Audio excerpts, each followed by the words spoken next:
بسم اللہ الرحمن الرحیم۔ اللہ تعالیٰ نے حضرت محمد صلی اللہ علیہ وآلہ وسلم سے فرمایا، جو فجر کے وقت یہ کلمہ پڑھے گا اس کے 1000 سال کے گناہ معاف ہوں گے اور اسے 1000 سال کی عبادت کا ثواب دوں گا۔ محترم ناظرین، ہمارا آج کا وظیفہ حضور پاک صلی اللہ علیہ وآلہ وسلم کو اللہ تعالیٰ کی طرف سے بتائے گئے ایسے کلمات کے پڑھنے کا وظیفہ ہے کہ جو شخص فجر کے وقت یہ کلمہ پڑھ لیتا ہے، اللہ تعالیٰ اس کی فضیلت سے اس بندے کے 1000 سال کے گناہ معاف فرماتا ہے اور اسے 1000 سال کی عبادت کا ثواب ملتا ہے۔ کیونکہ ناظرین، اللہ تعالیٰ نے انسان کو اپنی معرفت، بندگی اور قرب کے لیے پیدا فرمایا، اور اس بندگی کا سب سے عظیم دروازہ ذکر الہی ہے۔ خصوصاً فجر کا وقت وہ مقدس لمحہ ہے جب زمین و آسمان کے درمیان خاص نور، رحمت اور قبولیت کا دروازہ کھولا جاتا ہے۔ اس لیے قرآن و حدیث میں فجر کے وقت کی غیر معمولی فضیلت بیان کی گئی ہے۔ یہ وہ سعادت ہے جب بندہ اگر اخلاص، نیت، کامل یقین اور عاجزی کے ساتھ اللہ کا ذکر کرے تو اس کی زندگی کے گناہوں کے بوجھ ہلکے ہو جاتے ہیں اور اس کے اعمال کے ترازو میں ایسی نیکیاں رکھ دی جاتی ہیں جن کا شمار صرف اللہ ہی جانتا ہے۔ قرآن مجید میں اللہ تعالیٰ فرماتا ہے، والفجر ولیال عشر، قسم ہے فجر کی اور 10 راتوں کی۔ یہ آیت اس حقیقت کو واضح کرتی ہے کہ اللہ تعالیٰ نے فجر کے وقت کی قسم کھا کر اس کی عظمت کو بیان فرمایا۔ مفسرین کے مطابق فجر کا وقت صرف دن کے آغاز کا نام نہیں بلکہ یہ روحانی بیداری، قبولیت دعا اور نور ایمان کے نزول کا وقت ہے۔ اس لیے جو بندہ فجر کے وقت اللہ کے کلمات کو اپنی زبان پر جاری رکھتا ہے، وہ محض الفاظ ادا نہیں کرتا بلکہ اپنی روح کو آسمانی نور سے جوڑ لیتا ہے۔ اللہ تعالیٰ ایک اور مقام پر ارشاد فرماتا ہے، اقم الصلاۃ لدلوق الشمس الی غسق اللیل وقرآن الفجر ان قرآن الفجر کان مشہودا۔ نماز قائم کرو سورج کے ڈھلنے سے رات کے اندھیرے تک، اور فجر کے قرآن کا اہتمام کرو، بے شک فجر کا قرآن حاضر کیا جاتا ہے۔ اس آیت میں مشہودہ کا لفظ اس بات کی دلیل ہے کہ فجر کے وقت پڑھے جانے والے اذکار اور قرآن کو فرشتے خاص طور پر سنتے اور لکھتے ہیں۔ جب فرشتے کسی عمل کے گواہ بن جائیں تو اس کے اجر کی وسعت کا اندازہ انسان کی عقل سے باہر ہو جاتا ہے۔ احادیث نبوی صلی اللہ علیہ وآلہ وسلم میں بھی فجر کے وقت ذکر کی عظمت بار بار بیان ہوئی ہے۔ رسول اکرم صلی اللہ علیہ وآلہ وسلم نے فرمایا، جو شخص فجر کی نماز جماعت کے ساتھ ادا کرے، پھر بیٹھ کر اللہ کا ذکر کرتا رہے یہاں تک کہ سورج نکل آئے، پھر 2 رکعت نماز ادا کرے، اس کے لیے مکمل حج و عمرہ کا ثواب ہے۔ یہ حدیث اس حقیقت کو واضح کرتی ہے کہ فجر کے بعد ذکر کرنے والا بندہ صرف چند لمحے نہیں گزارتا بلکہ وہ اپنی زندگی کے اعمال نامے میں ایسے اعمال درج کروا لیتا ہے جو عمر بھر کی عبادت پر بھاری ہو سکتے ہیں۔ ایک اور حدیث میں نبی کریم صلی اللہ علیہ وآلہ وسلم نے فرمایا، اللہ تعالیٰ فرماتا ہے، اے ابن آدم، اگر تو فجر کے بعد میرے ذکر میں مشغول رہے تو میں تجھے دن بھر کے کاموں کے لیے کافی ہو جاؤں گا۔ یہی وہ راز ہے جس کی طرف اہل معرفت اشارہ کرتے ہیں کہ فجر کے وقت پڑھے جانے والے کلمات صرف گناہوں کی معافی کا ذریعہ نہیں بنتے بلکہ رزق، سکون، حفاظت اور ہدایت کا سبب بھی بنتے ہیں۔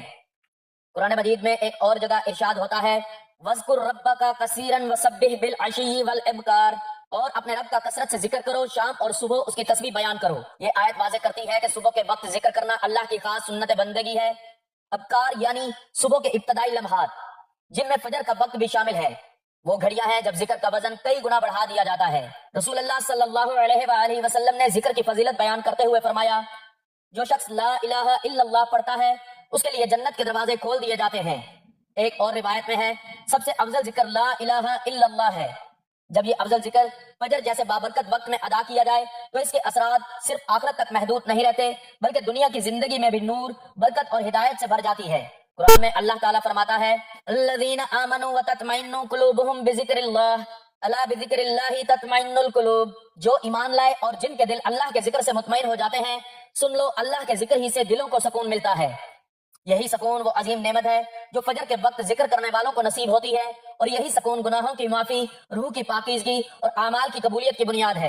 نبی کریم صلی اللہ علیہ وآلہ وسلم نے فرمایا، جس شخص کی زبان اللہ کے ذکر سے تر رہتی ہے وہ اللہ کے ہاں بلند درجات پاتا ہے۔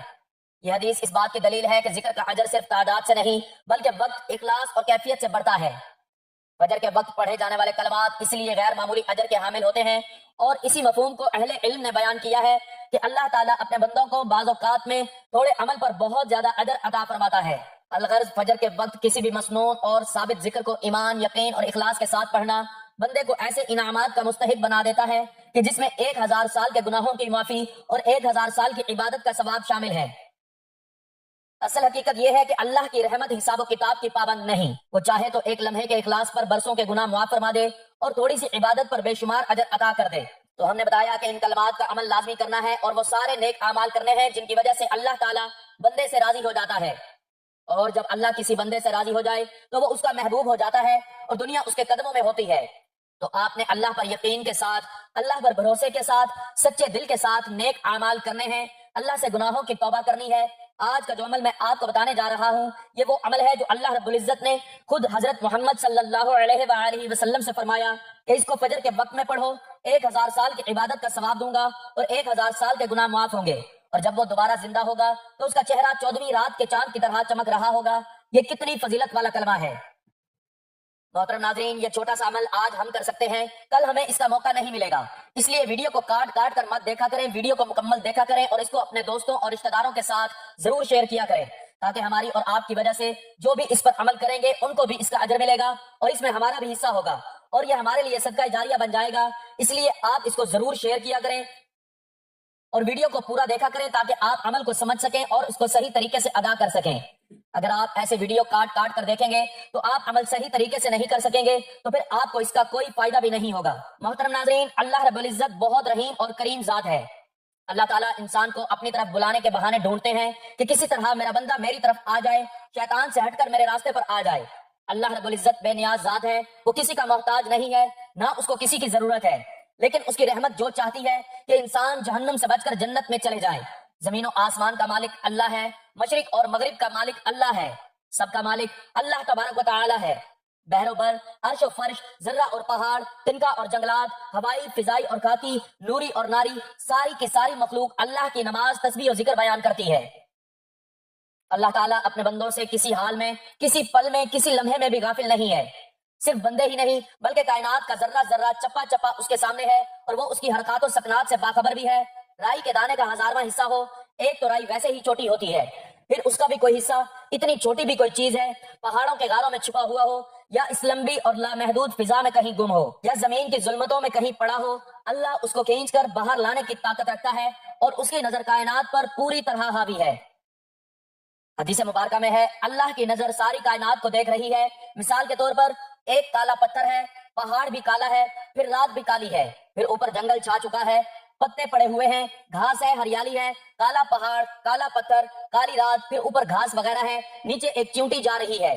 اللہ رب العزت عرش پر ہے، چیونٹی فرش پر ہے، درمیان میں اتنے پردے ہیں، چیونٹی کے چلنے سے کالے پتھر پر ایک لکیر پڑ رہی ہے۔ اللہ کہہ رہا ہے کہ میں وہ لکیر بھی دیکھ رہا ہوں۔ ناظرین، کبھی آپ چیونٹی کو اٹھا کر دیکھو تو اس کے پاؤں بھی نظر نہیں آتے، وہ لکیر کیا بنائے گی؟ وہ تو نرم مٹی پر چلے تو لکیر مشکل سے بنے، تو پہاڑ اور پتھر پر لکیر کیسے بنے گی؟ اگر بڑی بڑی خوردبینیں لگائی جائیں تو بھی نظر نہ آئے گی۔ اللہ رب العزت عرش پر ہو کے کہہ رہا ہے کہ میں اسے دیکھ رہا ہوں، اور اللہ تعالیٰ سننے والا کیسا ہے؟ زور سے بولو یا آہستہ سے؟ تمہارے اندر کے چھپے ہوئے بھیدوں کو بھی جانتا ہے، تم چپکے چپکے بولو، تم دل ہی دل میں بولو، اللہ کہتا ہے میں یہ بھی سن لیتا ہوں۔ تمہاری سانس کو نکلتا دیکھے، اترتا دیکھے، تمہارے سانس کی آواز سنے، دل کی دھڑکن سنے، رگوں میں چلنے والے خون تک کی آواز کو سنے، پتا ٹوٹے اس کے ٹوٹنے کی آواز سنے، زمین پر گرے اس کے گرنے کی آواز کا سنے، اونٹنی کی پکار کو سنے، آواز سنے، فریاد سنے، تہ خاک چلنے والے کیڑے کی آواز اور صدا سنے، 7 سمندر کی تہ میں چلنے والی مچھلی کی پکار اور صدا سنے، ریت کا ایک ایک ذرہ، زمین کا ایک ایک ذرہ، درخت کا ایک ایک پتا، زمین کے اندر جو کچھ ہے سب کچھ اللہ تبارک و تعالیٰ کے علم میں ہے۔ محترم ناظرین، اللہ تعالیٰ کی تعریف کون کر سکتا ہے؟ اللہ تبارک و تعالیٰ خود اپنی صفات بیان کرتا ہے۔ اللہ تعالیٰ کہتا ہے کہ سمندر کو سیاہی بنا دو، 7 سمندر بھی سیاہی بن جائیں، ساری دنیا کے درخت لے کر قلم بنا دیے جائیں۔ ایک سندل کے درخت سے کتنے قلم بن جائیں گے؟ سمندر سیاہی بن جائیں، درخت قلم بن جائیں، انسان اور جنات لکھنے بیٹھ جائیں، فرشتے بھی اسے لکھنا شروع کریں، تو اللہ رب العزت فرماتے ہیں سمندر خشک ہو جائیں گے، قلم ٹوٹ جائیں گے، میری تعریف ختم نہیں ہوگی۔ اتنے قلم اور سیاہی اور لے آئیں تو وہ بھی ختم ہو جائیں گے، اور اللہ وہ ذات ہے جسے سارا جہان پکارے، وہ سب سے یہ نہیں کہے گا کہ باری باری بولو، یہ نہیں کہے گا کہ صرف عربی بولو، کہ میری زبان عربی ہے۔ اللہ تعالیٰ فرمائے گا بولو، پشتو میں بولو، اردو میں بولو، ہندی میں بولو، انگلش میں بولو، پنجابی میں بولو، سندھی ہو یا پٹھانی ہو، کوئی بھی زبان ہو، دنیا میں جو بھی زبانیں ہیں اس میں بولو، کائنات کی ساری زبانوں میں اپنے رب کو پکارو۔ میں تمہارا وہ سننے والا رب ہوں کہ مجھے تمہاری باریاں لگانے کی ضرورت نہیں، میں تم سب کی چیخو پکار کو الگ الگ سنوں گا، تم سب کا اکٹھا بولنا مجھے غلطی میں نہیں ڈالے گا کہ فلاں نے کیا لفظ بولا، فلاں نے کیا کہا، میں سب کی بات الگ الگ سن سکتا ہوں۔ میرے محترم ناظرین، ایسے زبردست جاننے والے اللہ کی نہ ماننا، اس کی نافرمانی کرنا، اس میں سراسر ہماری ہی ہلاکت ہے، ہمارا ہی نقصان ہے۔ اور اللہ کے نبی بھی کہہ رہے ہیں کہ کل حساب ہونے والا ہے اور کوئی اس وقت عمل نہیں کر سکے گا. تو جو سب سے بڑی آفت اور مصیبت ہے کہ انسان یہ دنیا چھوڑ کر جاتا ہے. اتنے ارمانوں سے آپ لوگوں نے گھر بنائے ہوئے ہیں, ہر شخص نے گھر بنائے ہیں, حتیٰ کہ چڑیا بھی گھونسلہ شوق سے بناتی ہے. ایک پرندہ, چھوٹا سا پرندہ, وہ بھی بڑے ذوق و شوق سے تنکے اکٹھے کرتا ہے اور اپنے لیے گھونسلہ بناتا ہے. یہ ہر جاندار کی فطرت ہے, وہ رہنے کے لیے کوئی نہ کوئی ٹھکانہ بناتا ہے. اتنے ارمانوں سے انسان گھر بناتا ہے اور پھر خاموشی سے چھوڑ کر لوگوں کے کندھوں پر سوار ہو کر اندھیری کوٹڑی میں جا کر سو جاتا ہے. حبیب ابن عمیر رحمۃ اللہ علیہ تابعی ہیں, صحابہ کرام رضی اللہ تعالیٰ عنہم اجمعین کے شاگرد بڑے خوبصورت ہیں, قید ہو گئے. کل 10 آدمی تھے, 9 کو انہوں نے قتل کر دیا اور ان کو پکڑ لیا. رومن سردار نے کہا میں اس کو اپنا غلام بناؤں گا. قید میں لے کر کہنے لگا اگر تو عیسائی ہو جائے تو میں تجھے اپنی بیٹی دے دوں گا, تجھے اپنی ریاست میں حصہ بھی دوں گا. انہوں نے فرمایا تو اگر سارا جہان بھی دے دے یہ نہیں ہو سکتا, کفر تو بے حیا ہوتا ہی ہے, حیا تو سراسر اسلام میں ہے. اس نے اپنی بیٹی سے کہا کہ اس سے بدکاری کرو, جب یہ اس رخ پر آئے گا تو اسلام بھی چھوڑ جائے گا. روم کی لڑکی تھی, ادھر روم کا حسن, ادھر عرب کی جوانی, آگ بھی تیز ہے اور قوت بھی جوان, اور 2 ہے, تیسرا بھی کوئی نہیں. اب یہاں ساری رکاوٹیں ختم ہیں اور وہ عورت دعوت دے رہی ہے اور یہ نوجوان اپنی نظر جھکانے کی لذت چکے ہوئے ہے. اسے پاک دامنی کی لذت کا پتہ ہے, لہٰذا اس کی نظر اٹھنے کا نام ہی نہیں لیتی. اس نے سارے جتن کر مارے, اپنے حسن کا ہر تیر آزمایا, اپنے مکر کا ہر جال پھینکا, لیکن پاک دامنی کی تلوار نے ہر جال کی ہر تار کو تار تار کر دیا اور ہر تیر کو بیکار کر دیا. آخر 3 دن کے بعد اس نے ہتھیار ڈال دیے. کہنے لگی اے اللہ کے بندے, یہ تو بتا مجھے کون سی چیز ہے جو تجھے روکتی ہے, وہ کون ہے جو تجھے روکتا ہے؟ آج تیسرا دن ہے, تو نے مجھے نظر اٹھا کر نہیں دیکھا, روکنے والا کون ہے؟ اس نے کہا مجھے روکنے والا وہ ہے جو نہ سوتا ہے نہ اونگتا ہے, جو مجھ سے غافل نہیں اس سے میں غافل نہیں ہوں. وہ رب ہے جو عرش پر بیٹھا مجھے دیکھ رہا ہے کہ میری محبت غالب آتی ہے یا شہوت غالب آتی ہے, مجھے آگے کرتا ہے یا شیطان کو آگے رکھتا ہے. اے لڑکی, مجھے میرے رب سے حیا آتی ہے, اس لیے میں نے اپنی طاقت کو روک رکھا ہے. وہ لڑکی باہر نکلی, باہر نکل کر اپنے باپ سے کہنے لگی آپ نے مجھے کس پتھر کے پاس بھیجا, کس لوہے کے پاس بھیجا ہے جو نہ دیکھتا ہے نہ کھاتا ہے, میں کہاں سے گمراہ کروں؟ میرے محترم ناظرین, اللہ تعالیٰ کی ذات کا ڈر, خوف انسان کو اس حد تک لے جاتا ہے, لیکن آج ہم کیا کر رہے ہیں یہ ہمیں سوچنا ہوگا. حضرت سلیمان فارسی رضی اللہ تعالیٰ عنہ کو کون نہیں جانتا؟ حضرت حسن بصری رحمۃ اللہ علیہ نے فرمایا کہ اگر تمہارا دشمن اللہ کا نافرمان ہے تو تجھے بدلہ لینے کی کوئی ضرورت نہیں, اللہ خود اپنے نافرمان کا بدلہ چکائے گا. جو مجرم بن کے مر گیا تو کسی عبرتناک طریقے سے قبر اس کا حشر کرے گی. ساری دنیا کے انسانوں کو اس آنے والے دن سے بچنا ہے اور اپنا آپ بھی بچانا ہے, گرمی سردی سے بھی بچانا ہے. یہ حقوق کا معاملہ ہے, لیکن اپنے آپ کو جہنم کی آگ سے بچانے کے لیے اللہ نے فرمایا, اس کا ترجمہ ہے اللہ تعالیٰ قرآن پاک میں فرماتا ہے اپنے آپ کو بچاؤ اور اپنے اہل و عیال کو بچاؤ اس جہنم کی آگ سے جس کا ایندھن آدمی اور پتھر ہے. اس آیت کو سننے کے بعد حضرت سلیمان فارسی رضی اللہ تعالیٰ عنہ روتے ہوئے باہر نکل گئے. 3 دن غائب رہے اور کسی کو نہیں ملے. نبی کریم صلی اللہ علیہ وآلہ وسلم نے فرمایا ان کو تلاش کرو. جب تلاش ہوئی تو پہاڑوں میں بیٹھے ہوئے تھے, سر پر مٹی ڈالی ہوئی تھی اور رو رہے تھے کہ ہائے اس آگ کی کیا حالت ہوگی جس کا ایندھن انسان اور پتھر ہے. ان کو پکڑ کر نبی کریم صلی اللہ علیہ وآلہ وسلم کی خدمت میں لایا گیا تو فرمایا کہ اس آیت نے مجھے بے قرار کر دیا. آپ صلی اللہ علیہ وآلہ وسلم نے فرمایا آپ ان میں سے نہیں ہیں. حضرت سلیمان فارسی رضی اللہ تعالیٰ عنہ, تم وہ ہو جس کو جنت خود چاہتی ہے. جس کو جنت چاہے وہ جنگلوں پہاڑوں میں نکل جائیں, اور جس کو کچھ پتا ہی نہیں جنت اور جہنم کا وہ مزے کی نیند سو جائیں. ایک صحابی تہجد کی نماز میں رو رہے تھے کہ اے اللہ جہنم کی آگ سے بچا, اے اللہ جہنم کی آگ سے بچا. نبی کریم صلی اللہ علیہ وآلہ وسلم نے آ کر دیکھا اور فرمایا ارے بھائی تو نے کیا کر دیا, تیرے رونے کی وجہ سے آسمان میں صف ماتم بچھی ہوئی ہے, تیرے رونے نے فرشتوں کو بھی رلا دیا ہے. ایسا درد اور غم ان کے اندر اتر گیا تھا, اور آج ہم کو 5 وقت نماز پڑھنے کی ہمت بھی نہیں ہوتی, کیونکہ ہمارے دلوں کے اندر اللہ کا ڈر اور خوف نہیں ہے. جو لوگ اللہ سے ڈرتے ہیں وہ دنیا سے بھاگتے ہیں اور دنیا ان کے پیچھے بھاگتی ہے. ایک نوجوان نے دوزخ کا ذکر سنا اور کپڑے اتار دیے اور جا کر گرم ریت پر لیٹ گیا اور تڑپنے لگا اور کہنے لگا اے نفس دیکھ دوزخ کی آگ, یہ ریت کی آگ تجھ سے برداشت نہیں ہو رہی, دوزخ کی آگ کیسے برداشت کرے گا. رات کو مردار بن کر ساری رات سوتا رہتا ہے اور دن کو بیکار پھرتا ہے, تیرا کیا بنے گا. حضور نبی کریم صلی اللہ علیہ وآلہ وسلم یہ سارا منظر دیکھ رہے تھے.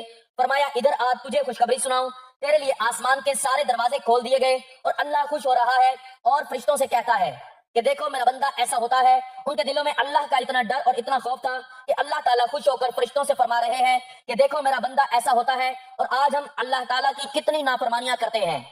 اللہ تعالیٰ ہمیں اچھے اور نیک اعمال کرنے کی توفیق عطا فرمائے, آمین.